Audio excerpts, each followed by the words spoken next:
Good evening, everyone. Thank you for joining us for our part 2 of our Medicare 101 4-part series. Tonight, we are going to be talking specifically about Medicare supplements, also known as Medigap, and Medicare Advantage plans and the differences between them. For those that don't have handouts, she's going to get the rest of the copies, so we should have them soon. And for those online, handouts will be available via email. If you just type your, well, actually, if you registered and you want a copy of the handouts, they will be emailed to you.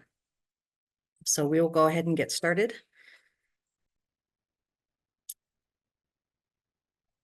All right, so I am with the Pikes Peak Area Council of Governments Area Agency on Aging, and I am with the SHIP program, the State Health Insurance Assistance Program. Through the Area Agency on Aging, the mission of that agency is to work with our partner governments in the counties of El Paso, Park, and Teller to develop programs and services that are going to allow people to stay in the community in their homes for as long as possible. Again, I am the SHIP coordinator for this area. I cover 9 counties in Colorado. The SHIP program is a federal nationwide program that's designed to provide free, unbiased information and education on all things Medicare and anything that could possibly be related to Medicare. So we provide insurance counseling, we provide policy review, we help if there's potential fraud or abuse, we can help with claims issues, anything and everything having to do with Medicare or potentially related to Medicare, we can assist with. Again, this is a federal program. Every county and every state has access to a SHIP counselor, at the very least by a statewide toll-free number.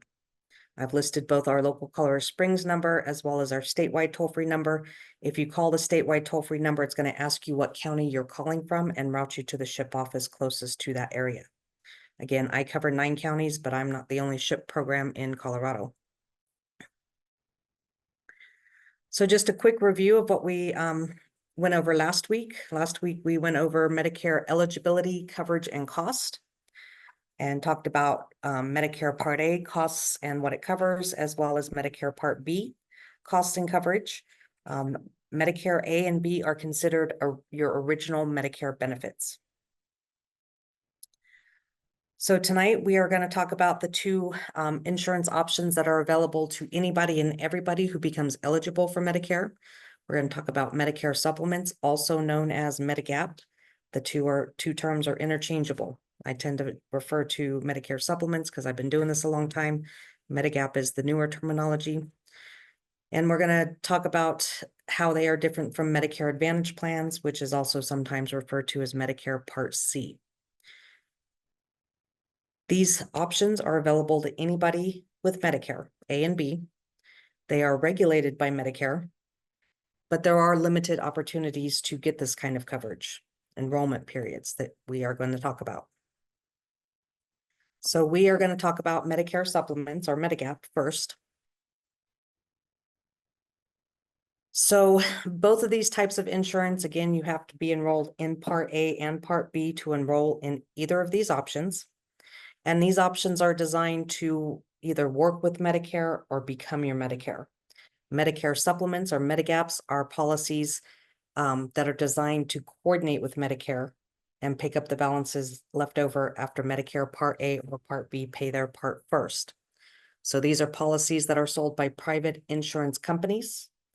But again, they're specifically designed to pay the balance that Medicare Part A or Part B left over after Part A or B paid their part first. These policies are required to follow all state and federal rules and regulations. If you purchase a Medicare supplement insurance policy, the policy that you receive, the actual paper policy, must say Medicare supplement insurance, those 3 words in that order, for it to be a legitimate policy. The phrase Medigap comes from the thought process that it covers the gaps in your Medicare benefits. Medicare supplement policies are standardized, meaning there are different levels of coverage you can choose from, but those levels of coverage are limited and they're set in stone. So there are 10 different levels of coverage you can choose from, Every company that's licensed to sell this kind of insurance sells the same levels of coverage. They cannot alter these levels of coverage in any way whatsoever. There are some exceptions in a few states that have additional options. We don't have them in Colorado, so I'm not going to talk about them. Even though every company is selling the same coverage, the same plans, the same levels of coverage, cost does vary from company to company based on the level of coverage you choose, the age, your zip code, whether you're a smoker or a non-smoker, and God knows how many more factors could be calculated into whatever a company chooses to charge for premiums. But we're going to talk about all of that. So Medicare supplements or Medigaps only work if you have original A and B as your primary insurance. So Medicare A and B are your primary coverage. A Medicare supplement becomes your secondary coverage. There are some situations where you would not need to think about getting additional coverage, such as a Medicare supplement. And that would be if you are already enrolled in a Medicare Advantage plan. You cannot have a supplement in addition to that. If you have other creditable coverage, such as you're retired military and you have access to TRICARE for life, you would not need anything other than TRICARE for life. If you're a federal retiree or a para-retiree and you have the option of enrolling in their retirement benefits through those programs, you would probably not need to look at these options because para and federal civil service program offers very good benefits designed specifically to coordinate with Medicare A and B. Because Medicare A and B are your primary coverage in these situations, Medicare is good anywhere in this country with any provider that will accept it for any medical need, period. And as long as Medicare is accepted and pays their part, the Medicare supplement will pay the balance. No questions asked. So it is the most portable option of coverage to go with your Medicare because it goes where Medicare goes. So for people who snowbird or for people who intend to travel a lot in retirement, this might be a better option for you. Again, you have to have both Part A and Part B in order to enroll in either of these options. But when you first become eligible and enrolled in both Part A and Part B, the Medicare provides you with what they call a guarantee issue period, meaning you have a window of time to enroll in this kind of coverage, no questions asked. What that really means is there's no underwriting. They cannot look at your health history and decide they don't want to insure you based on that health history. This is especially important for people under 65 who are on Medicare, because that Medicare is based typically on disability through Social Security, which typically means there is already a health issue when they become eligible for Medicare based on that disability through Social Security. Not every state provides a guarantee issue opportunity into this kind of insurance, into a Medigap insurance for people under 65 who get Medicare. Colorado does. And then people who enroll in a Medigap, when they are under 65, or even if they don't, once that person turns 65, they get an additional opportunity with guarantee issue to get into a supplement at a lower rate. Because if you're under 65 and you buy a supplement, you're going to pay a higher premium because of the pre-existing health issues that are assumed. So there are specific timeframes that are going to be better to purchase this kind of coverage than others. And again, that's going to be what they call the guarantee issue period. That's what I call it. Some people refer to it as the Medigap open enrollment period, but I think that just makes things more confusing with all the other enrollment periods that we have. So guarantee issue is what I call it. It is a 6-month window from the time your Medicare Part A and Part B are both in effect. So for those people who turned 65, were still working, went ahead and enrolled in Part A, and then decided to stop working and enrolled in Part B later. When your Part B goes into effect is when that 6-month clock starts ticking for guarantee into a Medicare supplement, because that clock can't start ticking until you have both A and B in effect. Once that clock starts ticking, you can't stop it. So once that 6-month expires, it's gone. except for under very limited circumstances, which we will talk about. Because the one thing I have learned over 20 plus years of doing this is that there's always an exception to the rules with Medicare. So for people who do have pre-existing health issues when they turn 65 or become eligible for Medicare, this can be a very important window of time to get coverage to go with their Medicare. Because outside of that window of opportunity, if you try and buy this kind of coverage, you could be subject and probably will be subject to underwriting. What that means is the insurance companies will be allowed to look at your health records. You're going to sign the application and give them permission to do that. And if they don't like what they see, they do not have to sell you coverage. So regardless of what the Affordable Care Act provided for everybody else, does not apply to Medicare. You can be turned down based on pre-existing health issues in some situations.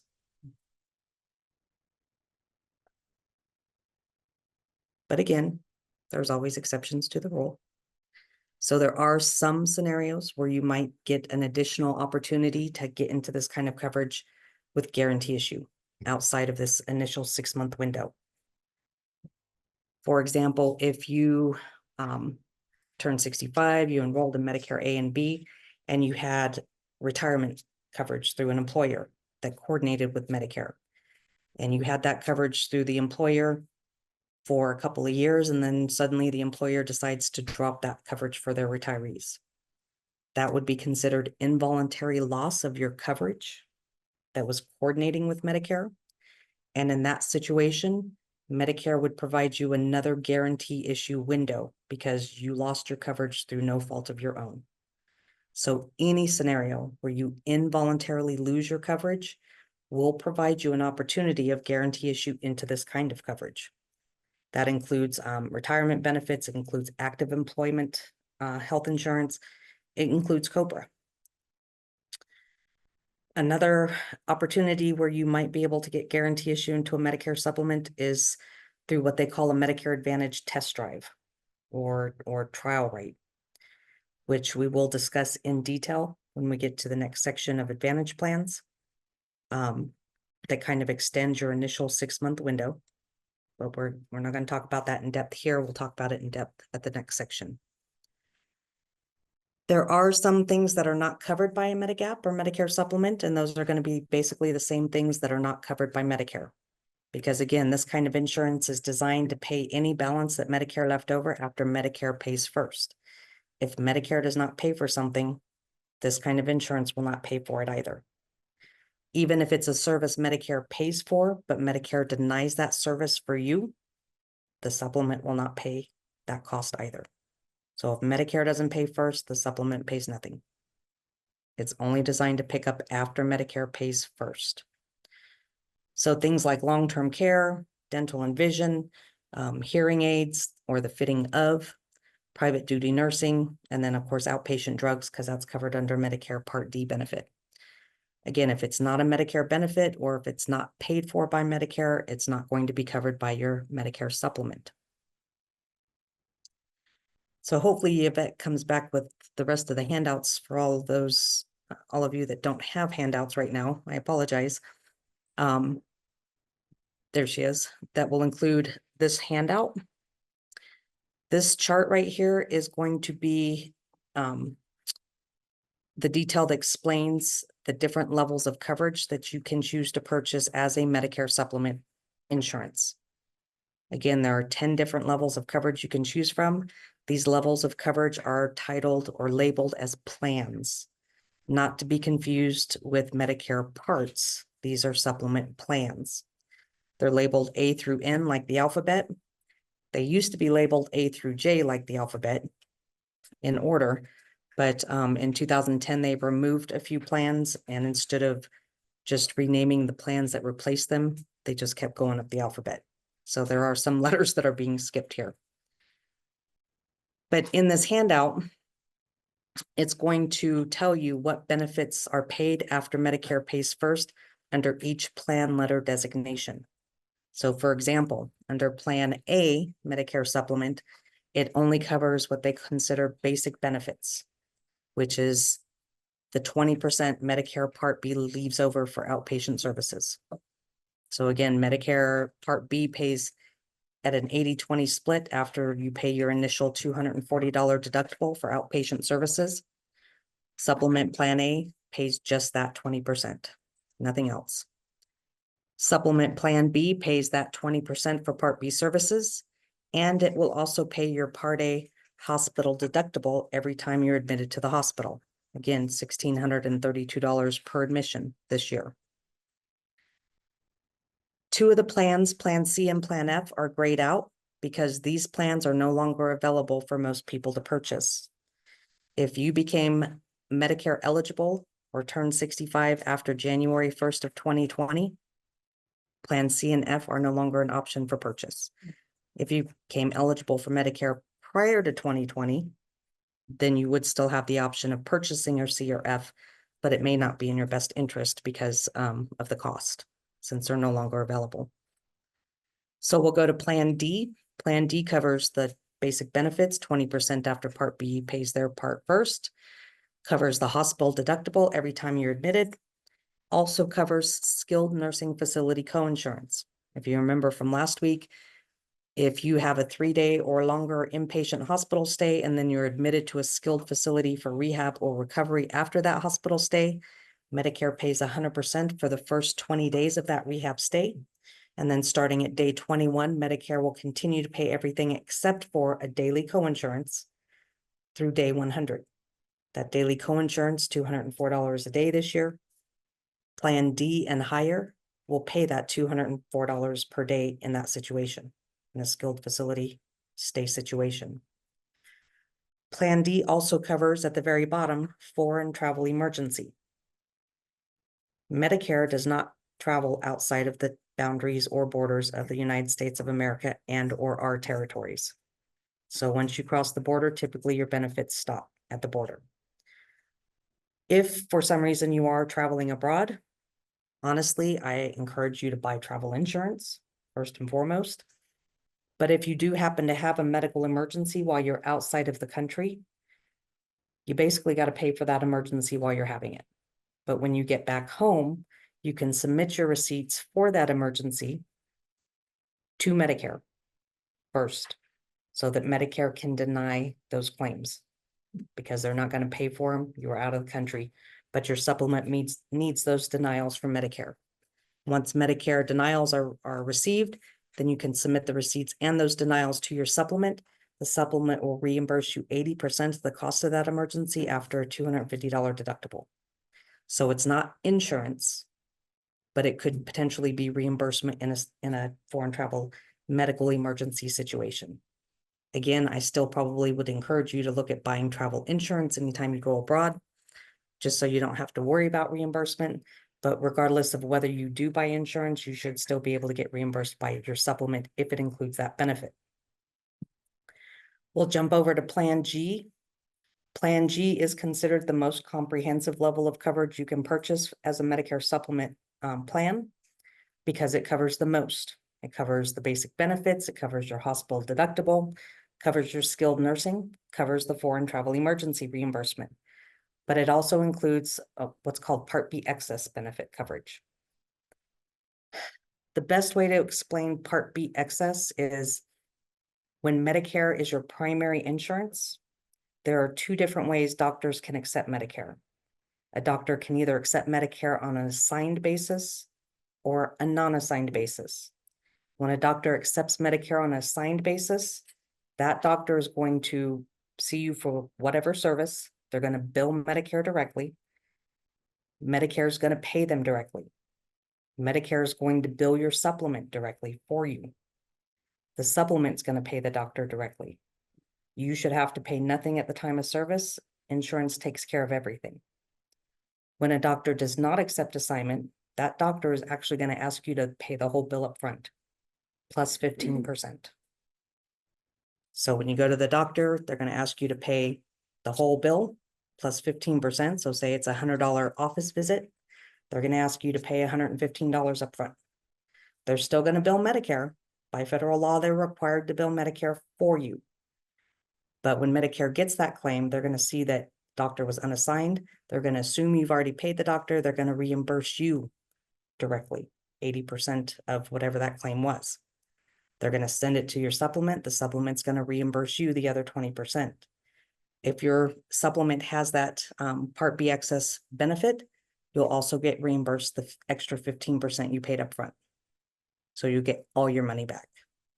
If you go to a non-assigned doctor without that benefit, and Plan G is the only plan that offers that benefit, you'll get reimbursed everything except for that extra 15% you paid up front. That makes sense? Okay. Plan K and L are plans that offer coverage at a percentage of what Medicare left over. So for example, Plan K pays 50% of the 20% of the Part B services left over. Plan L pays 75% of the 20%. Honestly, as far as I'm concerned, that's way too much math that you should have to be doing when it comes to insurance. But because those plans pay those basic benefits at a percentage less than 100% after Medicare, the premiums for these plans are much, much lower. They only cover the first three benefits, the basic 20% for Part B, the hospital deductible, the skilled nursing coinsurance. But honestly, as long as you have those three benefits, you have adequate coverage for supplement. Those two plans also have a max out of pocket, meaning if you end up paying out of your pocket, whatever balance is left over, 25% of the 20%, if that accumulates within a year to the max out of pocket amounts, then that plan would start paying 100% after Medicare. Those out of pocket maxes are kind of high, and you'd have to be having a really, really bad year to meet those maxes, paying 25% of the 20%. So it's not likely that you'd ever meet those maximum out of pockets so that that plan did pay 100%. But again, the premiums are much lower for those plans. Plan M, as in Mary, covers those basic benefits, but it only pays the Part B 20% at, well, it pays 100%, but it only pays the Part B 20% for the hospital deductible at 50%. So it's a little bit better than K and L, but it's still not giving you that 100% coverage for those three basic benefits. So the premium again is going to be lower. And then Plan N, the last plan option, has become pretty popular. It covers 100% for Part B services, your skilled care, your Part A deductible, has the foreign travel emergency benefit, except for any type of office visit, specialist or primary, you would pay a $20 copay. And any emergency room visit, you would pay a $50 copay. They'd reimburse everything else or pay everything else above and beyond those amounts. Honestly, I think that plan has become popular because people are so used to paying copays. And they're not used to having just coverage that pays everything. That's just my personal opinion. I could be wrong. Premium for that plan is also a little bit lower than for, say, a Plan G. Because of those copays, those out-of-pocket costs. So these basically are the levels of coverage you have to choose from when you purchase a Medicare supplement. Whatever level you choose, be prepared to have that level of coverage for as long as you have those policies. Once you're in with a Medicare supplement policy, you can never be kicked out for anything other than not paying the premium. So once you're in, regardless of anything else that happens. But once you're out, you could be out, especially if you have developed health issues in the meantime. Because of underwriting, if you try and get back in, you would be subject to underwriting. So you want to be very, very comfortable with the level of coverage you choose, because that's basically the level of coverage you're going to have for the long haul. So you want to be comfortable with that coverage for as long as you need it. So I always encourage people to pick your plan first. Before you look at anything else, pick the level of coverage you are most comfortable with before you start shopping around. Again, these are the plans that any company licensed to sell this kind of coverage anywhere in the country offers. No company can alter, add to, subtract from these levels of coverage. They're set in stone. So if you look at a Plan G, a Plan G is a Plan G is a Plan G, no matter who you buy it from. But prices do vary from company to company, so it does pay to shop around. Well, question, Sure.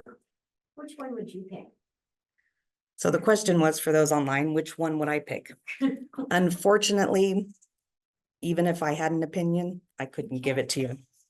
I could not give it to you. That is not my job. My job is to educate you so that you can pick your own level of coverage. And I'm very, very careful about that. The other handout that I included, or that will be emailed to you for those online. This handout, Medicare supplement insurance policies in Colorado. We are fortunate enough here in Colorado that our division of insurance takes the time and effort to put this handout together for us every year.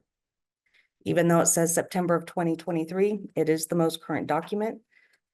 They're working on it right now. We'll hopefully have the next one for September of this year. This handout is going to list every company licensed to sell this kind of insurance in the state. It's going to have charts within it. Oops, too far. That lists all the companies in alphabetical order along the side. It's going to have A through N across the top to represent the plan levels. If you intersect a plan level with a company name and there's a number in those boxes where those two intersect, that does represent an approximate, in the ballpark, monthly premium for that plan with that company. This is not designed to give you price quotes. This is designed to help you see who charges more and who charges less for the same coverage. There is no advantage to pay $300 a month for this kind of plan or for this kind of coverage with company X when company Y sells it for $150 a month. You gain nothing by paying the extra money. So it's going to help you weed out the companies that you don't want to talk to and help you narrow down, hopefully, the companies you would want to talk to based on what they might charge for the level of coverage you're interested in. Again, pick your plan first and then start shopping around. I always encourage people to call 4, 5, 6 companies and actually get price quotes over the phone, exact quotes. Whatever they quote you over the phone is what you would pay when you enroll. Additional information in this handout does include some basic information about what we've just gone over, guarantee issue, that kind of stuff. It does give you information about how these plans are rated by accessing the AM Best and S&P websites, if that is important to you. If a box is empty where a plan and a company intersect, that means that company does not sell that plan. Only where there's numbers is that plan sold by that company. I think that's pretty much it for Medicare supplements. Are there any questions? Are there any questions in the chat? Yes. So Okay. you said Plan N is becoming more popular. Mhm. Is Plan G also popular? Plan G is considered the Cadillac of coverage because it provides the most benefit. They sell a lot of them. So that does not mean Plan G is the most expensive plan. The more they sell, the lower the price can be. So it is reasonably priced because it is the most commonly sold plan. And if you go through the handout, you'll see the kind of the difference the companies choose to charge between those two plans. And you'll notice some companies only have those two plans. The only plan any company is required by law to sell is Plan A, which provides almost no coverage. Every other plan, they can pick and choose what they want to sell or not.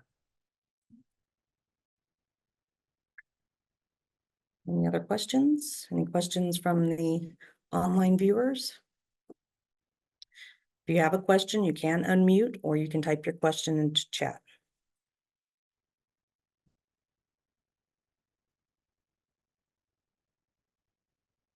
All right, I don't see any. I don't hear any other questions, so we will move on. So basically, that is going to be Medicare supplements in a nutshell. That is like the Cliff Notes version. Hopefully it makes sense. So now we're going to talk about Medicare Advantage plans. Medicare Advantage plans are the kinds of insurance that you are being inundated with through junk mail and junk emails and junk texts and TV commercials and telephone calls, you name it. They are being pushed really, really hard these days. Medicare Advantage plans are an entirely different animal from Medicare supplements. When you enroll in a Medicare Advantage plan, basically you're enrolling in a plan that is going to take over your Medicare benefits. So these are plans that are sold by private insurance companies that have contracted directly with Medicare to act on Medicare's behalf, to act as Medicare for you. You still get all the benefits of original Medicare. They have to cover anything that Medicare would typically cover. But because they become your Medicare, all your Medicare benefits must go through these private insurance companies. They're sometimes referred to as replacement plans. These plans become your Medicare, your everything. You no longer pull out the red, white, and blue card. You keep the red, white, and blue card always, because you still have to pay your Medicare.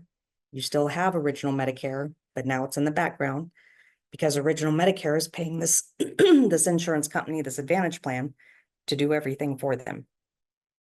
You still got all your Medicare rights and protections.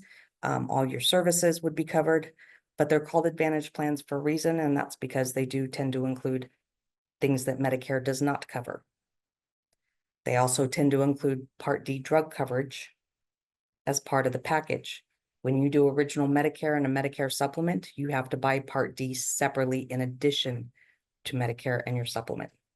It does not include the Part D coverage, whereas most Advantage plans do.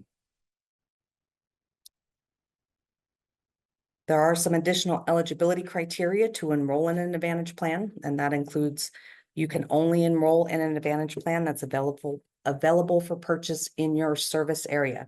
For all intents and purposes, that is going to be your county of residence. So different plans are sold in different counties of every state. You can only enroll in a plan that's available for purchase in your county of residence.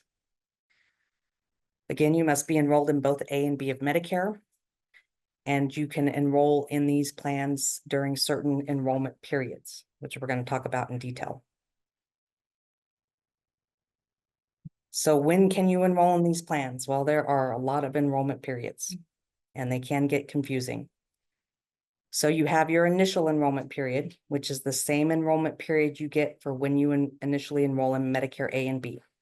That 7-month window that surrounds your 65th birthday, which are going to be the 3 months prior to, the month of, and up to 3 months after. You can enroll in an Advantage plan to be effective at the same time as your Medicare A and B. Then, if you don't enroll during that time frame, or even if you do, every year we have an annual election period, commonly referred to simply as open enrollment. That's in the fall every year. Medicare decided to reinitiate the Advantage plan open enrollment period, which is January 1st through March 31st each year. That allows you to either get into a different Advantage plan or drop an Advantage plan during that time frame. And then there, again, are always going to be exceptions to the rule and special enrollment periods that allow you to make a change in certain situations.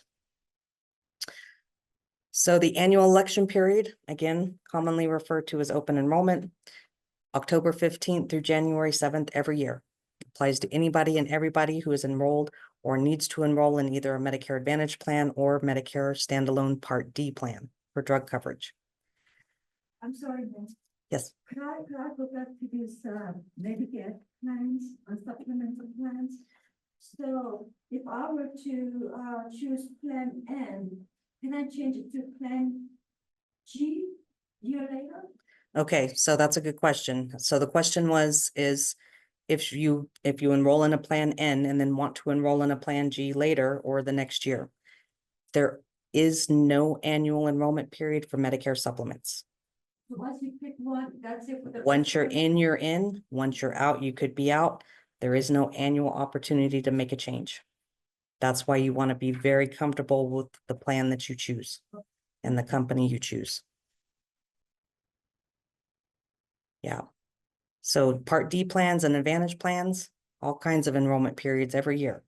Medicare supplements, one and done. Or unless you're healthy, if you're perfectly healthy and can pass underwriting, you can switch Medicare supplement policies as often as you want.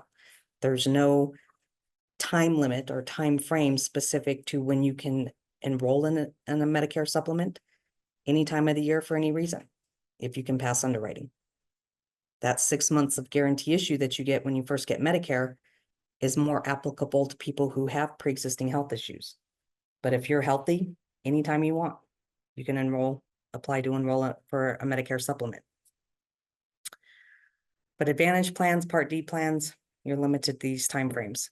So if you enroll in an Advantage plan or Part D plan during the annual enrollment period, October 15th through December 7th, during that time frame, you can get into, get out of, or switch from one Advantage plan or Part D plan to another. Any change you make during that time frame goes into effect January 1st. The newest open enrollment period is specifically for people enrolled in a Medicare Advantage plan as of January 1st each year. So if you, during open enrollment, you enroll in a Medicare Advantage plan, it kicks in January 1st. And by January 15th, you've decided that was a mistake, you don't want the Advantage plan. You have an opportunity during January 1st through March 31st to drop the Advantage plan and go back to original Medicare and a Part D, or switch to a different Advantage plan and with Part D included. However, this does not give you guarantee into a supplement. So if you have an Advantage plan, and you're outside of your guarantee issue opportunity, and you decide during this January 1st through March 31st window to drop the Advantage plan, that does not guarantee your ability to get into a supplement. You'd still be subject to underwriting. This only applies to people who are enrolled in an Advantage plan on January 1st. If you did not enroll in an Advantage plan to be effective for January 1st, this enrollment period does not apply to you. And then, of course, there are special enrollment periods or special opportunities. Because you can only purchase an Advantage plan in the county that you reside in, if you move out of your county to a different county or a different state, you can't take your plan with you either. And because you're losing that coverage when you make that move through no fault of your own, it's considered involuntary loss. It does provide a window of guarantee issue into a supplement in that scenario, or the ability to enroll in another Advantage plan when you get to where you're going, whatever is available in that area. So again, it's considered involuntary loss of other coverage. And anytime there's involuntary loss, no fault of your own, Medicare will provide you a window of opportunity with guarantee issue into a supplement. Or you could take advantage of the test drive. And this is where we're going to talk about this. Medicare Advantage plans have become more and more available. There are more and more of them every year. They have grown very quickly, so there can be a lot of confusion about what they are and how they work. Because there has been so much confusion and misinformation about them, people have enrolled in them, not realizing what they've enrolled in or what they're getting with that enrollment. Medicare has created a rule that allows you to test drive Advantage plans. There's two ways you can use it. If you are just turning 65 and you choose to enroll in an Advantage plan during your initial enrollment window, you can test drive that Advantage plan for up to 12 months. And if you decide at any time within that 12-month window that Advantage plans are not for you, you can get out of that plan outside of any other enrollment period and still have guarantee issue into a supplement. So in a way, it kind of extends your guarantee into a supplement for another 6 months, because you can only use this when you first become eligible at 65. If you work beyond age 65 and you don't enroll in Medicare until 67, you can't use this test drive. It's only for when you're turning 65, enroll in Medicare, and decide to enroll in an Advantage plan to test it out. Do you have to say that's what you're gonna do, or is that just an automatic thing? You definitely want to remind whoever you're dealing with that you're in a test drive, so that they know you have guarantee, because they might forget past that first 6 months. So whether you enroll in an Advantage plan or not, your 6 month of guarantee issue clock is still ticking. No matter what you do, that clock is still ticking. So if you get into an Advantage plan first to use this test drive, and you extend that 6 months to up to 12 months, once that first 6-month window of guarantee issue expires and you go into the second 6 months extension, you are more limited to what plans you can choose. So they take away 4 plan choices as guarantee issue. So it's a little more limited, but it still gives you guarantee issue into a supplement if you need it. The only other way you can use the test drive is if when you turn 65 and enroll in Medicare, you enroll in a Medicare supplement. And you maintain supplement coverage with the same company or multiple companies, doesn't matter. As long as you maintain that coverage without a gap, any open enrollment, any annual open enrollment period, if you decide you want to try out an Advantage plan, say you've had a Medigap for 5 years, all your friends get Advantage plans and they make fun of you because you pay premium and they don't, whatever. During open enrollment, you can drop your supplement, enroll in a Medicare Advantage plan for January 1st, and still get a 12-month test drive. However, if you decide the Advantage plan is not for you, you're only guaranteed back into the supplement you dropped. Okay, If you go back to supplement after. you can go back to the supplement you dropped in that situation. So that's the only 2 ways you can use a test drive. The most common way people tend to make those changes is they move. Because you move from one county to another or one state to another, it's loss of coverage. So the costs with an Advantage plan are significantly different than the costs of a Medicare supplement. Medicare supplement, you pay a monthly premium. It's going to be over $100 guaranteed. Average for Plan G at 65 right now is about $130 a month, in addition to your Part B premium. In addition to Part D premium for whatever drug plan you choose. Medicare Advantage plans have different cost structure. Most Advantage plans in Colorado have 0 premium. So no monthly premium, but in exchange for that, you are going to likely pay a copay for any and every service you receive. And the more expensive that service, the more expensive your copay. So if you're really, really healthy and stay really, really healthy, an Advantage plan, you could save a lot of money. If we had a crystal ball and we knew we were going to stay really, really healthy forever, that would be great. Those are the kinds of things you need to consider, and what your financial situation is. If something were to happen down the road, could you afford to pay copays for hospitalizations or cancer treatments, stuff like that? Again, generally you get all the same services that Medicare covers, but they're covered through the plan directly. Most plans will include Part D at no extra cost. You may be limited with an Advantage plan on where you can go and who you can see.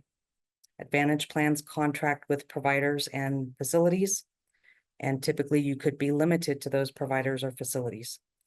If you're not limited to those providers and facilities that they contract with, and you're allowed to go outside of that network, you will pay a higher out-of-pocket copay to go outside of that network typically. But regardless of whether or not your plan has a network or not, if you are anywhere in the country and you have a medical emergency, that plan is required to pay for that medical emergency minus your copay, your regular copay. And just to make things a little more fun, there are many, many different kinds of Advantage plans. There are HMOs, PPOs, fee-for-service, special needs. And now some of these plans are offering hybrid options called point of sale. And as time goes on, I expect that to get a little more complicated. Additional types of Advantage plans are Medicare savings accounts, just like health savings accounts. We're not going to talk about them because Colorado doesn't offer them. We don't also have any current pilot programs or demonstration programs in Colorado. We do have PACE programs, but in limited areas. PACE programs are basically going to be HMOs for a specific population of people on Medicare and Medicaid typically. If you want a complete listing of all the plans that are available in Colorado, and it may not specify all the specific counties, but in Colorado, you can refer back to the Medicare and You handbook as long as you ask for a Colorado specific handbook. For those that might still want one, I did bring a few. I didn't bring many, but I brought a few. Or you can call 1-800-Medicare and talk to someone over the phone 24 hours a day, 7 days a week, 365 days a year. Or you can go online, medicare.gov, and put in your zip code, and it will list all the plans available in your zip code for Advantage and Part D. So we'll go over real briefly how the different types work. HMOs, if you've ever had an employer HMO, an HMO is an HMO. You are limited to using only their contracted network of providers and facilities. You are not allowed to go out of network. Use a provider out of network, plan does not pay, you pay out of pocket. You could be required to get referrals for some specialists, prior authorization for some services. All HMOs will include drug coverage.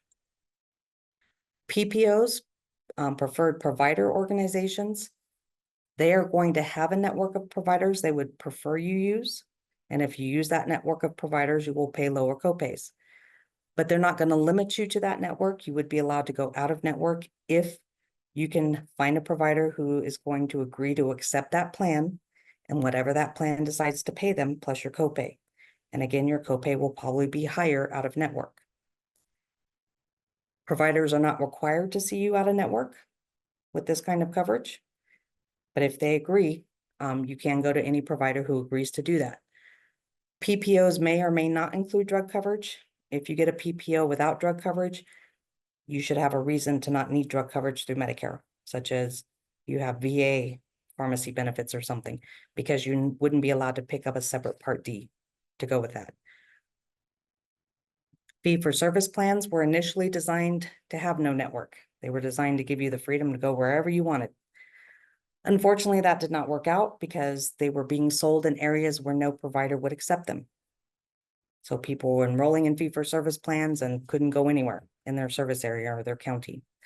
So now Medicare does require that these plans do contract with at least one provider per county for any service. These are mostly sold, unfortunately, in more rural areas where service providers are more limited. These plans may or may not come with drug coverage, but if you get one without drug coverage, you would be allowed to buy separate Part D coverage to go with it. Because there's not typically a network, you can go to any provider that will accept it. But again, there's no contract. Providers can accept you one day and decide not to accept you the next day. And it's your responsibility to make sure those providers will or will not do that. Special needs plans are going to be Medicare Advantage HMOs, but specifically for people who are considered dual eligible, Medicare and Medicaid, or who have chronic health conditions of 3 or more conditions, or who live in long-term care facilities. These plans, because they're for very specific populations, have little to no out of pocket for those people. You can go to medicare.gov to get more information, call Medicare, give us a call. We'll be happy to talk to you about those options in more detail if you'd like. PACE program, again, is going to be basically an HMO Advantage plan, but it's going to be in an HMO on steroids. Again, this kind of coverage is designed specifically for the Medicare Medicaid population. It's designed to provide more in-depth like case management to help people stay in the community and in their homes longer versus having to go into a long-term care facility. So they are for that very specific population, but it's basically an HMO.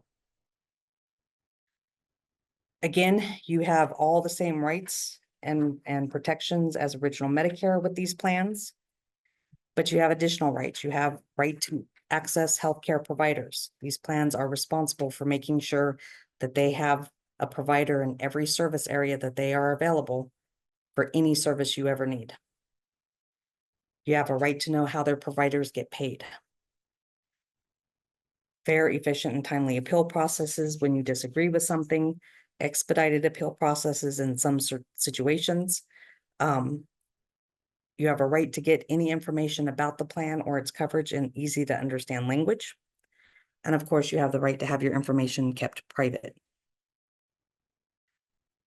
When it comes to Advantage plans, as I mentioned before, they've come very quickly and there are a lot of them. So there's a lot of misunderstanding and misinformation about them. Medicare has a lot of rules about what the marketing for these plans can do and cannot do. What agents and brokers can and cannot do when they are trying to sell these plans.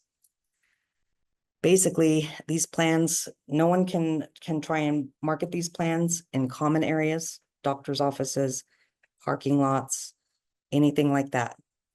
They cannot send you unsolicited text or emails. And if they do, they have to have an opt-out option link where you can opt out of getting those emails. They can send you junk mail if you're new to Medicare. If you're new to Medicare, they can do anything. They can send you junk mail, text mails, or text emails, but make sure to take advantage of those opt-out options for the electronic options. Nobody can describe these kinds of coverages as free. These plans are not free, even if they have zero premium. You're still paying for them. You're still paying your Medicare Part B premium every month. So you still pay for them in some form or fashion. If you attend an educational presentation by a particular company or agent or broker, they cannot require that you sign in to that presentation. You do not have to give them any contact information. They cannot camp out anywhere. And if they do, so say you're in Walmart and someone has a kiosk with all their information laid out on the table. You can go up and talk to them. They cannot come out from behind that table and talk to you. So keep that in mind, because that tends to be pretty common, especially with open enrollment coming up. So you can always approach them. They cannot approach you in those situations. So keep that in mind. They cannot go door to door, ever.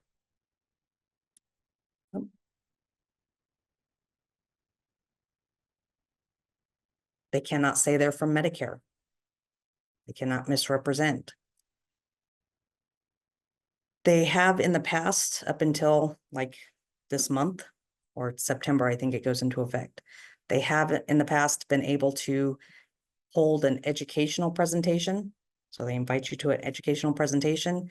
And then once you leave that presentation, right outside the door, they can start marketing that coverage to you. Starting in September, they can't do that anymore. They have to have at least 12 hours before they can do a separate event. That was the rule before, then somehow it got changed. Now it's going to go back to the way it should be. They cannot buy you dinner or lunch or breakfast. If anybody has gotten a postcard in the mail inviting you to a restaurant for a presentation, an educational presentation, that's a no-no. And after your last talk, went home to get my mail, and guess what was in there? Yep, I've had some of my staff have gotten those, and they've actually attended a couple of them to do some secret shopping. But that's a big no-no. They cannot buy you a meal. They can provide refreshments, snacks, drinks, but they cannot buy you dinner or lunch. They cannot just give stuff away if it has a value of more than $15 per person, and if they are not giving that to anybody and everybody who comes to their event. So it has to be without discrimination. Everybody gets it if they walk in the door. But it does have a $15 limit or a $75 per person per year limit on those giveaways. Again, they can't go door to door. This is a short list of the can and cannot do's. This is not everything. This is just the most common issues that we come across.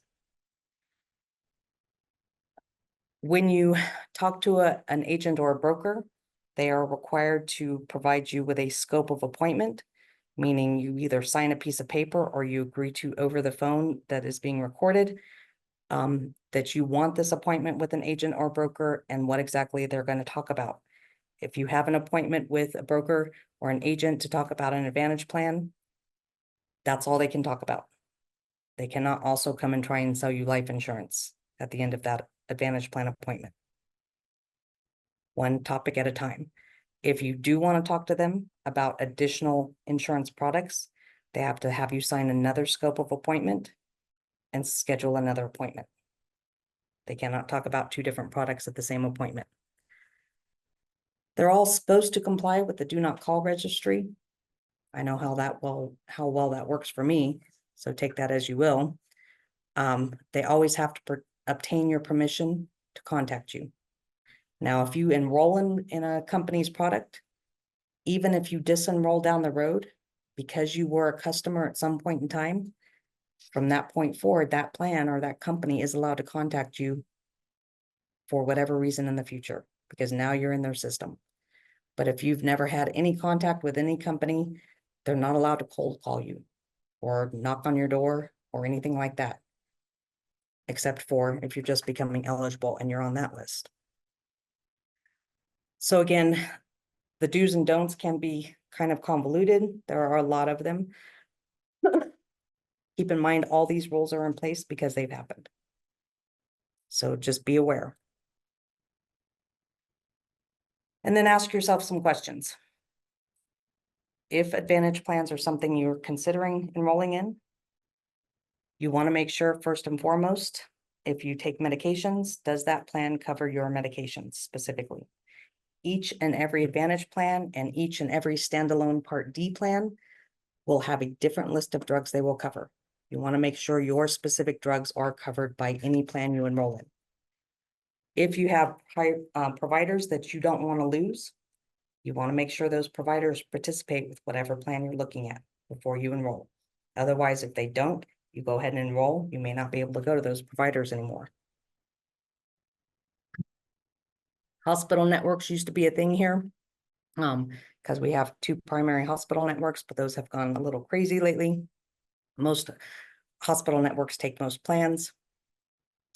If you're looking at the extras, the dental, the vision, gym memberships, whatever, make sure you ask, make sure you grill your agent, your broker, the rep over the phone in detail, how those benefits work, how you access them, what's required to access them, who you can use, where you can go, because that varies plan to plan, and they're not always very clear on that information.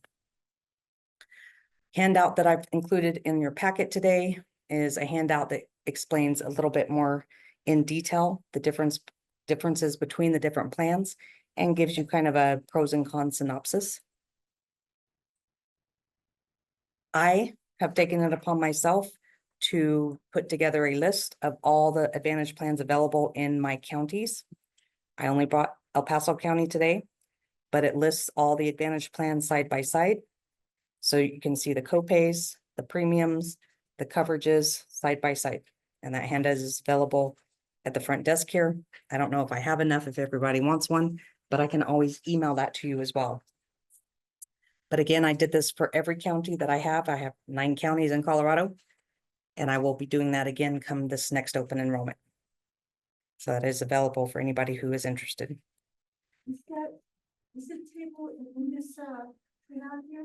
No, it's up front here. It's a supplemental handout that you can come get up front, or I can email it to you.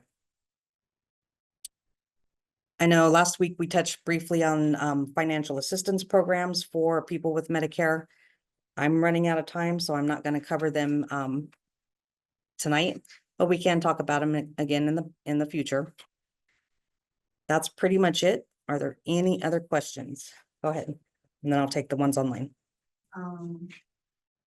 If I can, as you said, have a Medicare Advantage plan and supplement is a federal employee after benefit, and I able to combine for that? So if you are have federal employee retirement benefits available to you, I would encourage you to use those benefits. If you use those benefits, you do not need anything else, period. You could have both, but you don't want both. You don't need both. If the federal original Medicare, then Original Medicare and your federal retiree benefits are more than adequate. Those benefits are considered better than Medicare supplements. I'll reach out to one of the private insurance company, let's say Pfizer or Humana.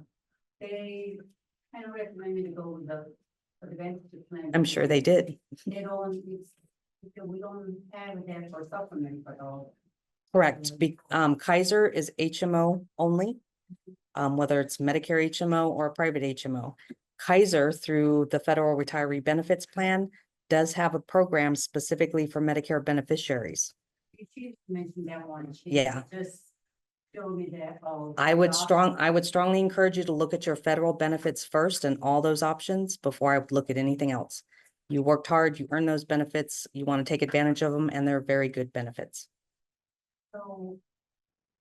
How can I find though under those federal employee health benefits? You can go to the opm.gov website. See that one, those things up, Mhm. and pay the under, different private insurance company has offer those. supplements. So when it comes to the federal open enrollment period, you're welcome to give us a call. And we're happy to sit down with you and go over those options. Absolutely. Yep, we're pretty familiar with those benefits, sure. Let me take a question from the online people. Is there a way to have the handouts emailed to us from the Part 1 series? Absolutely. If you weren't registered last week, we can go ahead and send those to the new registers for this week. Yes, the email will come from the library. And for anybody who wants handouts, if, for example, I run out of the handouts I brought with me, I can always email them to you as well. And for those online, we will email all the slides and the handouts that we talked about today. Are there any other questions? We have handouts for last week's Part 1 class. We can email those to you if you have an email address. Yeah, I didn't bring them with me today, but yeah, we can certainly email those to you as well. We'll make sure Yvette gets your address, your email address. So that's all I have about supplements. Again, this is all in a nutshell. It's not certainly everything you probably need to know, but it gives you hopefully the basics of what you need to know. If anybody has any additional questions or concerns or just need more clarification, you're always welcome to email me anytime. I'm happy to answer any questions over the email. That's honestly the best way to get through to me because it takes me literally weeks to return phone calls most of the time. So shoot me an email. I'm happy to talk about it over the email or even schedule a phone appointment. We are currently kicked out of our office location, so we're not doing in-person appointments at our office location until Labor Day. Because we had to have our whole HVAC system revamped. So we're kind of doing remote again. So I can do over the phone or email. If you really need to meet in person, I can arrange maybe to meet somebody at a library or something, whatever's close. But there's my email address, our phone number again. I do have a total of 4 other counselors beside myself and a volunteer. So if you do call, someone should be able to return your call. It just may not be me. If you ask for me specifically, be prepared to wait for a return call or shoot me an email. But happy to help with any questions if you have them. Was there any other questions that we could go over?